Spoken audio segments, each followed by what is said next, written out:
বিশ্ববাজারের সঙ্গে সমন্বয় করে দেশের অভ্যন্তরীণ বাজারে সব ধরনের জ্বালানি তেলের দাম বাড়িয়েছে সরকার।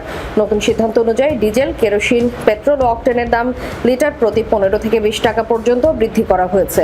শনিবার রাতে বিদ্যুৎ, জ্বালানি ও খনিজ সম্পদ মন্ত্রণালয়ের এক সংবাদ বিজ্ঞপ্তিতে এ ঘোষণা দেওয়া হয়। সরকারের নতুন দর অনুযায়ী রবিবার থেকে ভোক্তা পর্যায়ে তেলের দাম কার্যকর হয়েছে। এতে প্রতি লিটার ডিজেলে 15 টাকা বৃদ্ধি হয়ে বিক্রি হবে 115 টাকায়, প্রতি লিটার কেরোসিন 18 টাকা বৃদ্ধি হয়ে বিক্রি হবে 130 টাকায়, প্রতি লিটার পেট্রোল 19 টাকা বৃদ্ধি হয়ে বিক্রি হবে 135 টাকায় এবং প্রতি লিটার অকটেন 20 টাকা বৃদ্ধি পেয়ে বিক্রি হবে 140 টাকায়। দাম বাড়ানোর ঘোষণার পর রাত থেকে রাজধানী সহ সারা দেশের ফিলিং স্টেশনগুলোতে যানবাহনের দীর্ঘ লাইন দেখা গেছে। শনিবার রাত 11টার দিকে তেজগাঁও ও মহাখালী এলাকার বেশ কিছু পাম্পে গিয়ে দেখা যায় অনেক স্টেশনে তেল নেই বলে বিক্রি বন্ধ করে দেওয়া হয়েছে।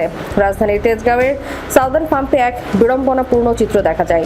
সাধারণত তেল ফুরিয়ে যাওয়ার 1 ঘন্টা আগে মাইকিং করার নিয়ম থাকলেও দাম বৃদ্ধির ঘোষণার পর মাত্র 10 মিনিটের নোটিসে তেল বিক্রি বন্ধ করে দেওয়া হয়। পাম্পে মজুদ থাকার পরও বিক্রি বন্ধ রাখায় গ্রাহকদের মধ্যে তীব্র ক্ষোভ সৃষ্টি হয়। পরে সাধারণ মানুষের তোপের মুখে পুনরায় জ্বালানি সরবরাহ শুরু করতে বাধ্য হয় পাম্প কর্তৃপক্ষ।